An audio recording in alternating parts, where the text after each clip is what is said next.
So I'll continue with the reading, and didn't quite finish up that talk on meditation. Practicing here this evening, we have meditated together for an hour and now stopped.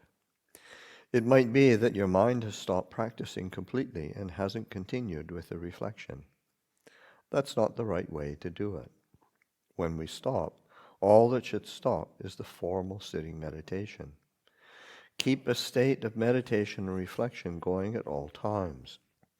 Just taking a walk and seeing dead leaves on the ground can provide an opportunity to contemplate impermanence.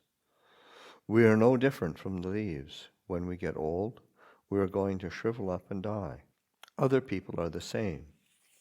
We should make efforts to raise the mind to the level of constant contemplation and awareness like this, whether walking, standing, sitting, or lying down. This is practicing meditation correctly, following the mind carefully at all times. I've often said that if you don't practice consistently, it's like drops of water. The practice is not a continuous, uninterrupted flow. Mindfulness is not sustained evenly. The important point is that the mind does the practice and nothing else. The body doesn't do it. The mind does the work. If you understand this clearly, you will see that you don't always have to be in formal meditation for the mind to know samadhi. Once you recognize this, you will be developing awareness at all times and in all postures. If you are maintaining mindfulness as an even and unbroken flow, it's as if the drops of water have joined to form a smooth and continuous stream. Mindfulness is present from moment to moment, and accordingly, there will be awareness of mental objects at all times. If the mind is restrained and composed, with uninterrupted mindfulness, you will know the wholesome and unwholesome mental states that arise.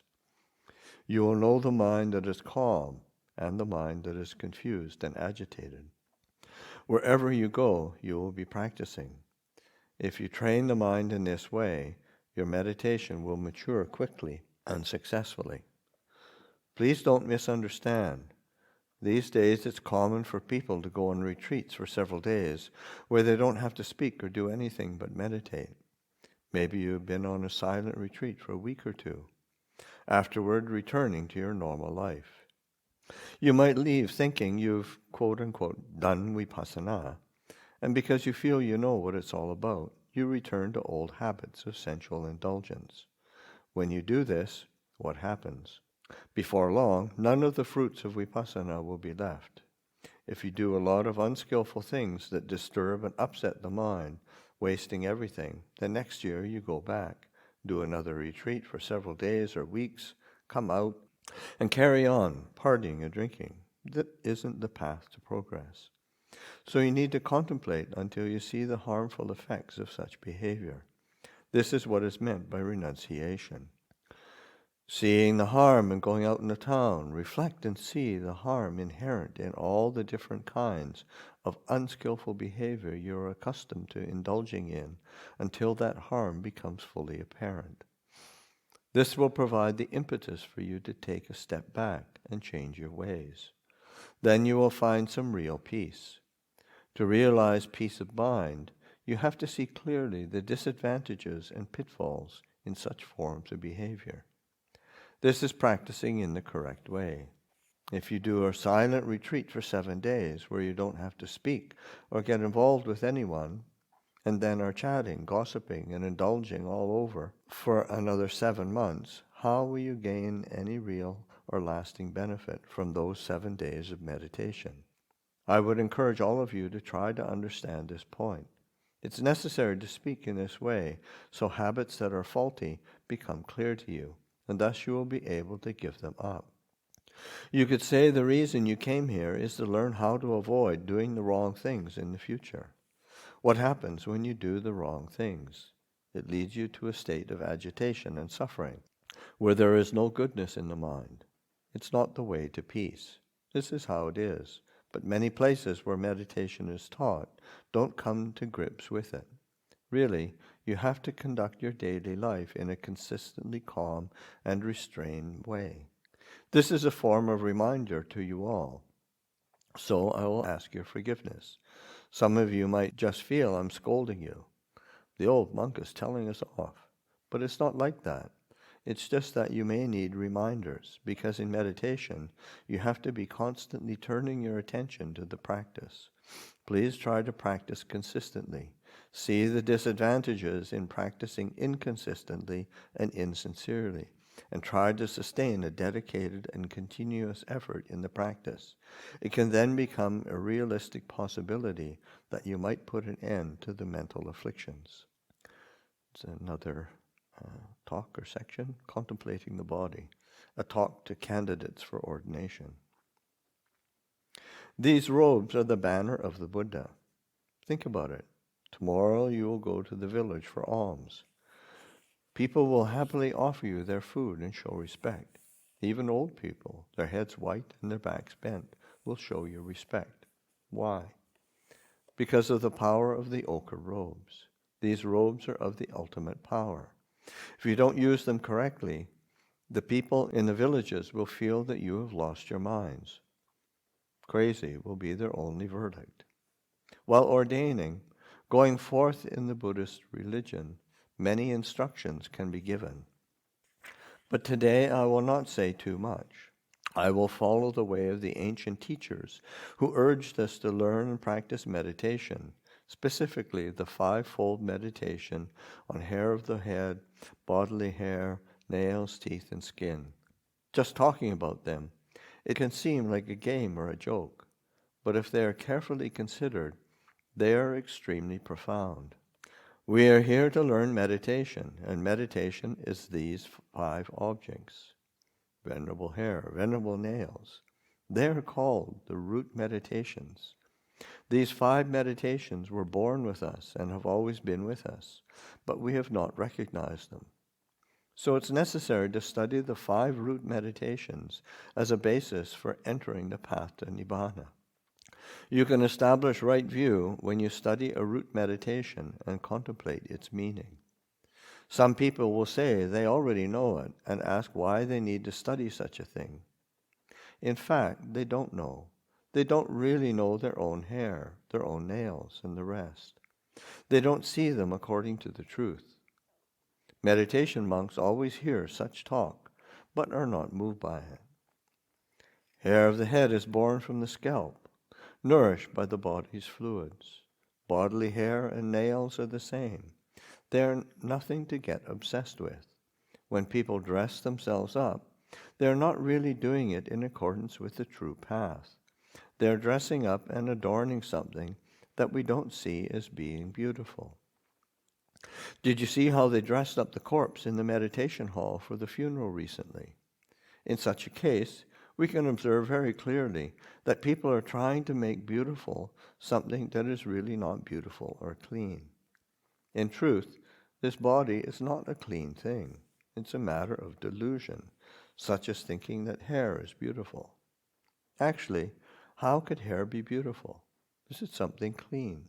There is nothing naturally clean or beautiful about hair. Put one beautiful hair in someone's food, and how much will they appreciate it? Who will want to eat it? Put some hair on the ground, and who will want to pick it up? If you see some skin or hair on the path to the village when you are going for alms, will you feel attracted to pick them up for any reason? This is the truth of them. But people are always making efforts to adorn and beautify them, which only serves to delude all of us. We are easily deluded. We don't know the truth of hair, nails, and the rest. So when we are ordained, these five things are taken up and the nature of them pointed out. Hair is not beautiful. Nails are not beautiful. Teeth are not beautiful. Skin is not beautiful. They are pointed out as unclean and unattractive. But people insist on trying to beautify them. So we are fooled. Not seeing the truth of them, we don't see the Buddha. These things conceal the Buddha from our sight. So we are taught to make our vision pure and clear in regard to these things. Think about them. Contemplate. You can sit and repeat the words and think about them. Skin. The skin envelops the body and everything in it. If we were to peel off the skin, what would we see? Who could stay near us? If we peeled off the skin, leaving only the flesh on the bones, the little novices would dash out of the hall. They couldn't stay. So where is the beauty? Look and examine these 5 objects completely, and you will see they are not really beautiful. You will exhaust your interest in them. Rely on these 5 objects of meditation. But people like to be misled. We're misled by the adornment and beautification the world lives by. Style the hair, make up the skin, polish the nails, whiten the teeth, make up everything. Make the things that are not really beautiful into objects of attraction. And then there are causes for delusion. When you don't see clearly, you get fooled. Like a fish. Fish swallow hooks, have you seen? In truth, the fish doesn't eat the hook, it eats the bait. If it just saw the hook, it wouldn't bite. It doesn't think it's going to be swallowing a hook, but that's what happens because it's lured by the bait. When it bites, the hook catches its mouth and it can't get free. We people are the same, being lured by hair, nails, and the rest. We shouldn't want them. Why do you want to carry these impermanent, uncertain things?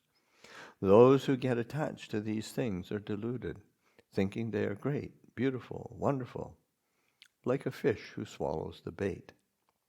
The fish doesn't know what it's doing. It eats bait, but ends up caught on the hook. Then, however much it wants to escape, it can't. It is caught.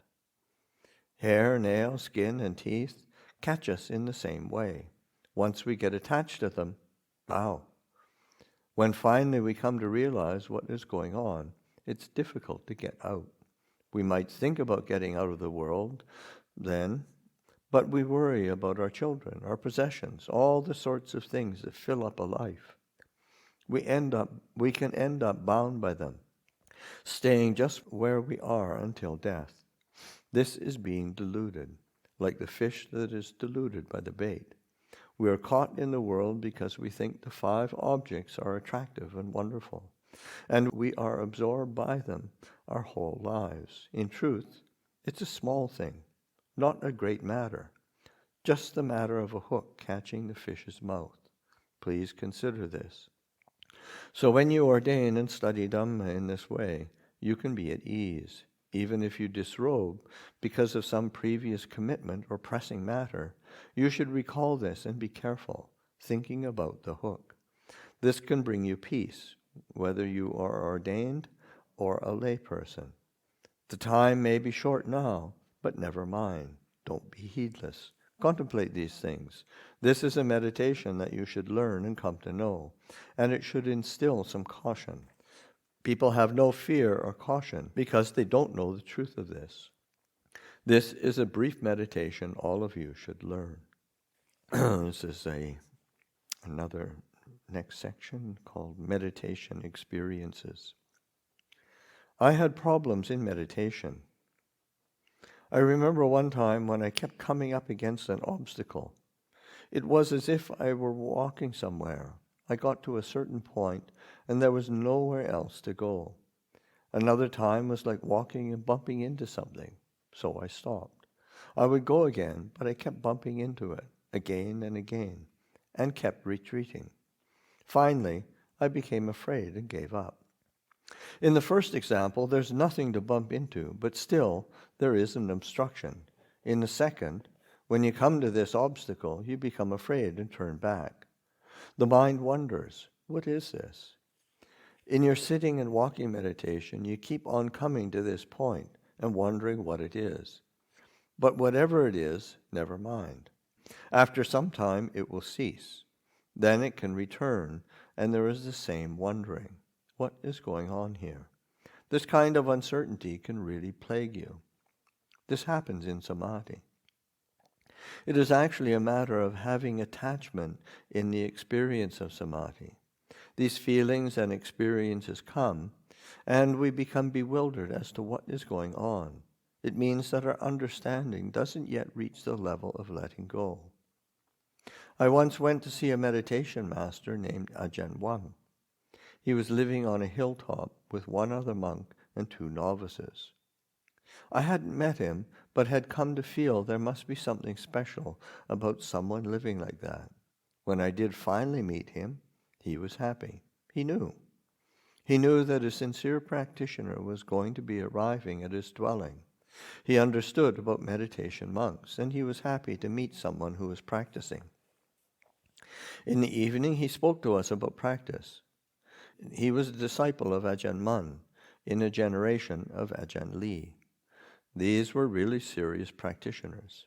I said to him, "Venerable Ajahn, this seems like an appropriate occasion for me to ask you for some guidance. I want to know what meditation is really all about." I then spoke of the difficulty I had experienced. He said, "Oh, that's not all there is to the matter. That's a very small part of it." He spoke from his own experience. Once when he was doing walking meditation, he stopped and fixed his attention, and his body sank into the ground. He was aware of this. Why wouldn't he know what was taking place?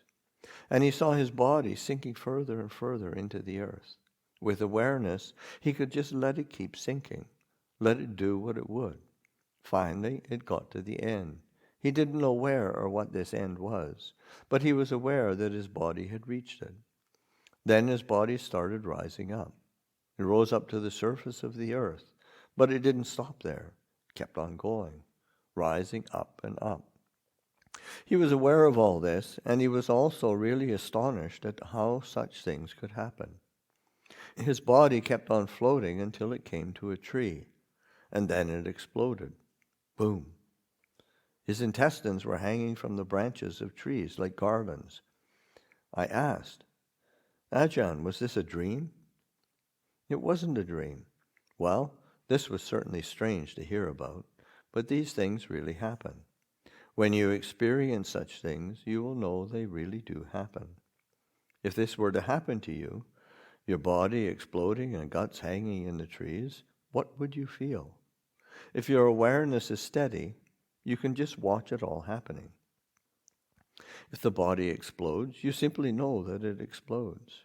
If the intestines go flying out, you know they are flying out. You just need the firm conviction that this is nimitta, a sign or mental image occurring in meditation. And you come to have a deep conviction that nothing can harm you. Fixing your attention, the nimitta will appear to the mind and then disappear. Still, after it is gone, it might leave you wondering what it was that happened. I further inquired of the Ajahn, "I am at my wit's end. I didn't have this experience you spoke about, but there's something else that happened to me. It's like being on a bridge. I'm trying to cross a river on the bridge, but I get to a certain point and can't go any further. There's nowhere to proceed, so I go back. Then I try again, but I always have to stop. This is something that happens in samadhi, not just in an ordinary state. I watch what is going on, and sometimes I see something blocking me. I wonder who is going to help me. So I have my doubts about what I should do when this happens." "What is this, Ajahn?" "This is reaching the limits of perception," was his answer. "When you get to the limit, just stand right there. Take note of what is happening. Stay there. If you are aware of it, the perception will resolve itself. It will change by itself without any need to force it. You just note that it is occurring, and you are aware of your state of mind when it occurs. It will change. It is like the perceptions of a child being transformed into the perceptions of an adult. A child is fascinated by things and always wants to play with them. When the child grows up and sees these same things, they will not be interested in playing. They will be looking to, quote-unquote, play elsewhere. There has been a transformation of perception. I gained some understanding from his explanation. Then he said, "Don't talk too much. Don't have so many issues. There are so many issues, but all you need to do is be aware that anything can happen in samadhi. That's enough. Anything is possible. But never mind. Don't have any doubts about whatever occurs. When you have this perspective, These experiences will just arise and pass without causing you any hindrance. They are impermanent mental functions. There is no inherent reality in them. If you follow after what appears, then when you see a duck, it can become a chicken, and chicken can turn into a dog. This could make you very confused, and there will be no end to it. Fix your attention on whatever arises and watch it pass away. But don't then get the idea that it's finished. Don't think you are done with everything, he warned. Soon enough, there will be more. But if you have the attitude of not being taken in, not believing in these things, you keep on letting go of them. Then they pose no danger to you. Watching like this gives you a foundation. Don't run after these things. Keep on noting. When you meditate, you will gain familiarity, and you will be able to turn these experiences inward for your mind to know them. Dealing with them in this way, undoing the confusion of appearances, some wisdom will gradually come, and your ability to deal with these things will naturally increase. They will be resolving themselves. The Ajahn said, in the future, it will be just as it was in the past, and you should practice in the same way. Your experiences may be greater or lesser, but no matter what you experience, no matter how extraordinary, you need to keep this understanding in mind. Be careful, he said. Some people seem to practice very comfortably. They don't have obstructions. There's no suffering for them. This is previous karma coming to fruition in the present. When the mind becomes concentrated, this karma rushes in and invades. To say that things invade the mind doesn't necessarily mean bad experiences are occurring. There can be happy experiences also, making the mind bright and clear. Harmful things can be fearsome, but they can also appear in attractive forms. However, all experiences are a peril to the mind. Don't get fixated on them at all. I studied with him like this for 3 nights. Then I took my leave, went down the mountain, and practiced as he had advised. For many days I meditated and looked into this, contemplating many different things. It was very good. It led me to believe that it is possible for people to practice on their own, but that way can be very slow. Without someone to point out the way to deal with the mind, the path can become circuitous. It is generally like this for people. When they get stuck, they're stuck deep. In matters of the mind, if we go to extremes, it leads to madness. Problems of the mind are not so easy to resolve. There was an abbot in this area who had a novice ordained with him. He didn't know what was happening. He wasn't a meditator. But his novice practiced meditation. After a few months of practicing, the novice started talking a lot. He would give Dhamma Talks on many subjects. It was certainly interesting. He'd never studied the text, but he could speak about these things. It seemed quite marvelous. The abbot listened to him, and it all sounded correct. So he started thinking this could be an arahant. The novice was able to explain all facets of the Dhamma correctly, speaking in an extremely elaborate and skillful way. His Ajahn didn't have experience in meditation and couldn't really understand these explanations, so he became convinced that his novice had realized deep wisdom. He thought the novice had overcome the defilements and so was able to teach like this. Then one day they found the novice's body hanging from a tree. He had actually been insane, and finally he had killed himself. Then the Ajahn was able to realize the novice had been mad, not an arahant. This is what it can be like when a meditator doesn't know how to practice properly and hasn't been shown the way to deal with problems and obstacles. What happens is a weariness with life. One sees no point in living and doesn't wish to go on, but it is weariness in the way of emotional affliction, not in the way of wisdom. One sees no meaning in being alive and feels it would be better to die. Things like this happen because people believe their own thinking. Trusting your mind can even lead you to take your own life. When it falls into wrong ways, it can be very wrong. The way I see it, this is just my opinion, You shouldn't be interested in magical powers at all. When the mind becomes tranquil, contemplate the physical body. Place the attention here for an appropriate time. Develop insight rather than looking for miraculous occurrences. Enter the correct path and practice insight meditation to develop the wisdom that sees arising and passing away. This will be helpful to you. Some people don't think like that. They want to practice tranquility meditation to the very limit. They want the practice of morality and meditative concentration to reach the limit. Where this limit might be or where it can be finished, they don't really have any idea. The fact is, a wise person needn't be too forceful about anything. What is important is to uproot conventional reality, the seeming appearance of things, to make an end of them and be liberated. Liberation is transcendence and voiding of conventional reality, the apparent. In the apparent, things are determined as really existing and having certain characteristics, being a certain way. When you do away with these suppositions, you attain transcendence and are liberated from all these phenomena. This is knowing your own mind.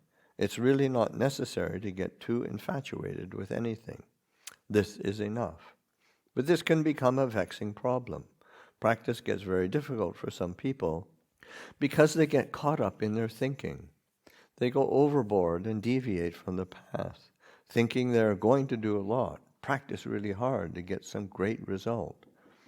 Just what, quote-unquote, doing a lot means, or what great is, they are unclear about. I'll leave it there. Any questions, comments? There's just so much there. It's yes. Such a good talk. So much gratitude to Ajahn Chah. Yeah. As, pointing out the pitfalls and pointing out what can happen in practice. Yes, and it's just is. And we've seen it before too. And I've absolutely seen all the. It's one of the. See it in others, seen it in my own mind. Just the ways we can go off, and it's sometimes it's minor, sometimes it's major, but it's it's just the path is fairly simple, but our minds can get so complicated and tangled.